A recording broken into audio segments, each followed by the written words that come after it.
দর্শক, আজ 9ই মে 2026 গ্লোবাল জিওপলিটিক্সের দাবার বোর্ডে আজ এমন কিছু চাল দেয়া হয়েছে যা পুরো বিশ্বের অর্থনীতির চাকা এবং সুপার পাওয়ারদের সমীকরণকে সম্পূর্ণ উল্টে দিচ্ছে। আজকের ভিডিওতে ঢোকার আগেই আপনাদের জানিয়ে দিচ্ছি আজ আমরা কোন কোন বিষয় নিয়ে ঠিক আলোচনা করতে চলেছি। প্রথমত, আপনারা আজ দেখতে চলেছেন জাতিসংঘের ভিতরে সুপার পাওয়ারদের একটা চূড়ান্ত লড়াই, যেখানে আমেরিকার বিরুদ্ধে গিয়ে ইরানের পক্ষে সরাসরি ঢাল হয়ে দাঁড়িয়েছে রাশিয়া এবং চীন। দ্বিতীয়ত, আমরা বিশ্লেষণ করব কিভাবে ট্রাম্পের একটি সিদ্ধান্তের কারণে খোদ আমেরিকার কূটনীতি চরম অপদস্থ হতে চলেছে, কারণ আগামী সপ্তাহে ডোনাল্ড ট্রাম্পের চীন সফরের ঠিক আগেই ভেটো পাওয়ারের এক মোক্ষম অস্ত্র ব্যবহার করতে যাচ্ছে বেইজিং। এবং তৃতীয়ত, সবচেয়ে বড় এবং প্র্যাকটিক্যাল যে খবরটি আমরা ডিকোড করব তা হলো হরমুজ প্রণালীর এই যুদ্ধ কিভাবে এবার খোদ চীনের অর্থনীতিতে আঘাত এনেছে, যার ফলে আজ থেকেই চীনে পেট্রোল এবং ডিজেলের দামে একটা ভয়াবহ বিস্ফোরণ ঘটতে যাচ্ছে। দর্শক, এই খবরগুলো সারফেস লেভেলে যা দেখা যাচ্ছে, আসল খেলাটা তার চেয়ে অনেক বেশি গভীর। আমরা একদম বাস্তববাদী দৃষ্টিকোণ থেকে এই ঘটনাগুলোর পিছনের কেন এবং কিভাবে এই অংশটুকু বিশ্লেষণ করব। তো চলুন শুরু করা যাক আজকের এই মূল আলোচনা। দেখুন, এই মুহূর্তে সারা বিশ্ব পরিষ্কার দুটো ভাগে বিভক্ত হয়ে গেছে। একদিকে আমরা দেখতে পাচ্ছি চীন এবং রাশিয়া তাদের স্ট্র্যাটেজিক পার্টনারশিপ এবং বন্ধুত্ব বজায় রেখে ইউনাইটেড নেশনসে ইরানের পেছনে একটা দুর্ভেদ্য ঢাল হয়ে দাঁড়িয়েছে। অন্যদিকে আমেরিকা গালফ দেশগুলোর সাথে হাত মিলিয়ে গ্লোবাল সিকিউরিটির দোহাই দিয়ে ইরানকে জাতিসংঘের ভিতরে কোণঠাসা করার একটা গভীর ষড়যন্ত্রে মেতেছে। এখানে আসল ব্যাপারটা হলো মার্কিন প্রেসিডেন্ট ডোনাল্ড ট্রাম্পের প্রশাসন জাতিসংঘের সম্পূর্ণ নতুন একটি রেজুলেশন বা প্রস্তাব পেশ করেছে। এই প্রস্তাবে সরাসরি দাবি করা হয়েছে যে ইরানকে হরমুজ প্রণালীতে জাহাজের উপরে হামলা এবং মাইন বিছানোর কাজ অবিলম্বে বন্ধ করতে হবে। এই প্রস্তাবটির পক্ষে সমর্থন জোগাড় করার জন্য গত বৃহস্পতিবার মার্কিন দূত মাইক ওয়েটস বিশ্বের সমস্ত দেশের কাছে খোলাখুলি আবেদন জানিয়েছেন। কিন্তু এখানেই আমেরিকা একটা বড় ধরনের ক্যালকুলেশন মিস করে গেছে, কারণ চীন এবং রাশিয়া এবারও ডোনাল্ড ট্রাম্পের এই আগ্রাসী পরিকল্পনায় জল ঢেলে দেওয়ার জন্য পুরোপুরি প্রস্তুত হয়ে আছে। জাতিসংঘের ভিতরের ডিপ্লোম্যাটরা স্পষ্ট জানিয়ে দিয়েছেন যে এই দুই সুপার পাওয়ার দেশ এই রেজুলেশনের উপর তাদের সবচেয়ে বড় অস্ত্র অর্থাৎ ভেটো পাওয়ার ব্যবহার করতে যাচ্ছে। এখানে একটা জিনিস গভীরভাবে বুঝতে হবে দর্শক, যদি চীন এই প্রস্তাবে ভেটো দেয় তবে তা প্রেসিডেন্ট ট্রাম্পের জন্য একটা অভাবনীয় কূটনৈতিক লজ্জার কারণ হয়ে দাঁড়াবে। কারণ ঠিক আগামী সপ্তাহেই ডোনাল্ড ট্রাম্পের অত্যন্ত গুরুত্বপূর্ণ চীন সফরে যাওয়ার কথা রয়েছে, যেখানে তার এজেন্ডার একদম শীর্ষেই রয়েছে ইরানের এই যুদ্ধ পরিস্থিতি।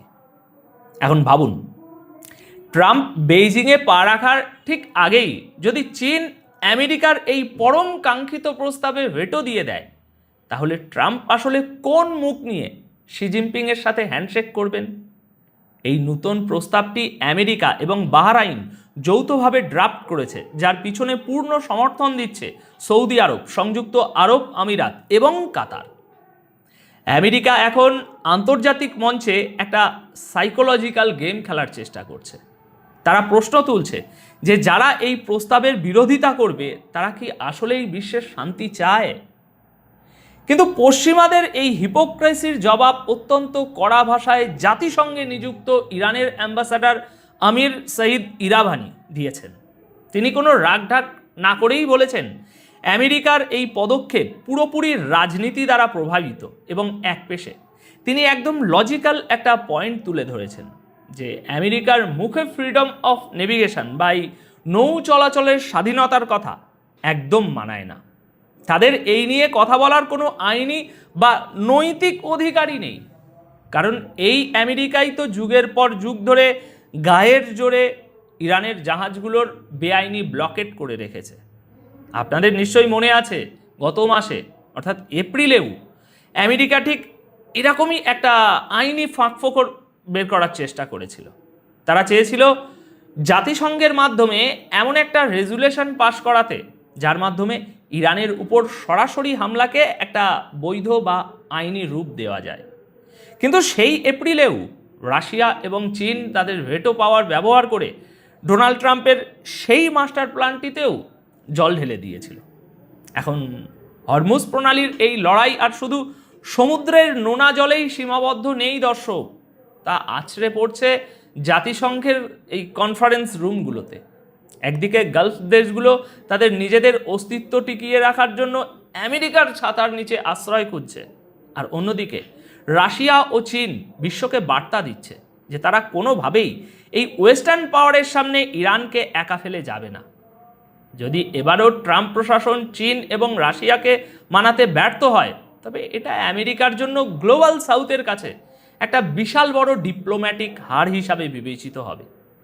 আচ্ছা, এবার আসুন আমাদের দ্বিতীয় এবং সবচেয়ে ক্রিটিক্যাল বিশ্লেষণে।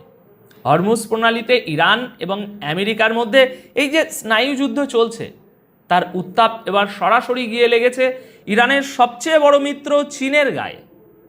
ভূরাজনীতিতে আসলে কেউ কারো চিরস্থায়ী বন্ধু নয়, সবাই নিজের স্বার্থ বোঝে।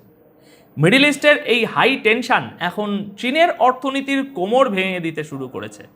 পরিস্থিতি এমন একটা পর্যায়ে পৌঁছেছে যে চীনকে এখন শুধু তাদের নাগরিকদের জীবনের নিরাপত্তাই নয়, বরং নিজেদের ডোমেস্টিক অর্থনীতির পতন ঠেকানোরও চিন্তা করতে হচ্ছে। দর্শক, এই খবরের একদম ভিতরের তথ্যটা আপনাদের জানাই।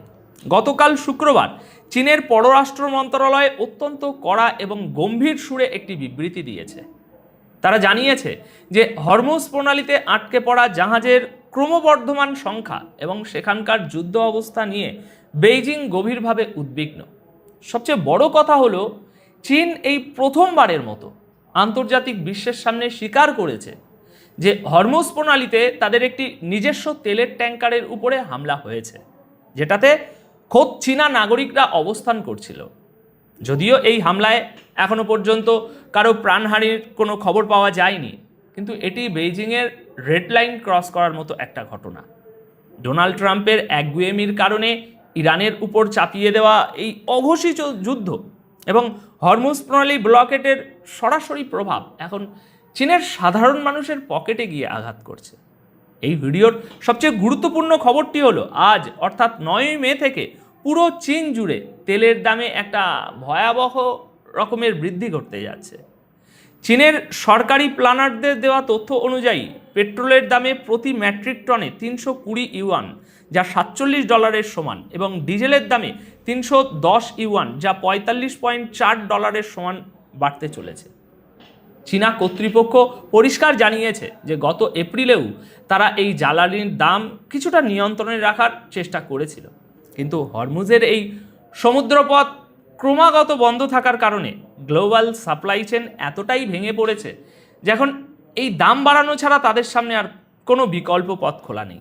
দাম না বাড়ালে তাদের ডোমেস্টিক ইন্ডাস্ট্রিগুলো পথে বসতে শুরু করবে। চীনা কর্মকর্তারা এখন সরাসরি আঙুল তুলছেন ডোনাল্ড ট্রাম্পের দিকে। তাদের মতে ট্রাম্পের এই আগ্রাসী নীতির কারণেই আজ বিশ্বব্যাপী সাপ্লাই চেন ধ্বংসের মুখে। চীনের জন্য হরমুজ প্রণালী হলো তাদের অর্থনীতির লাইফলাইন, আর সেখানে খোদ চীনা জাহাজের উপরে হামলা প্রমাণ করে যে পরিস্থিতি এখন আর আমেরিকা বা ইরান কারো কন্ট্রোলেই নেই। এখানে একটা জিনিস বুঝতে হবে দর্শক, কেন চীনের এই ক্ষতিটা এত মারাত্মক। দেখুন, চীন হলো বিশ্ববাজারে ইরানের তেলের সবচেয়ে বড় ক্রেতা।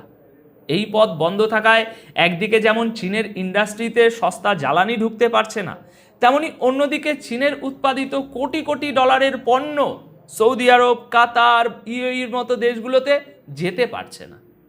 আপনি যদি মধ্যপ্রাচ্যের দেশগুলোতে যান, দেখবেন তাদের বাজারে চীনের তৈরি জিনিস ছয়লা। এখন আমেরিকা বলছে তাদের বন্দরে যাওয়া জাহাজগুলোকে আটকে দেবে, আর ইরান বলছে তারা হরমুজ দিয়ে পশ্চিমা বা তাদের মিত্রদের জাহাজ যেতে দেবে না।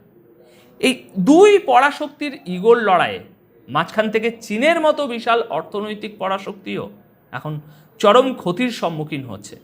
ডোনাল্ড ট্রাম্পের এই জিদের কারণে বিশ্বের সবচেয়ে বড় ম্যানুফ্যাকচারিং হাব চীনে এখন মূল্যস্ফীতি বা ইনফ্লেশনের একটা ঝড় আছড়ে পড়তে যাচ্ছে।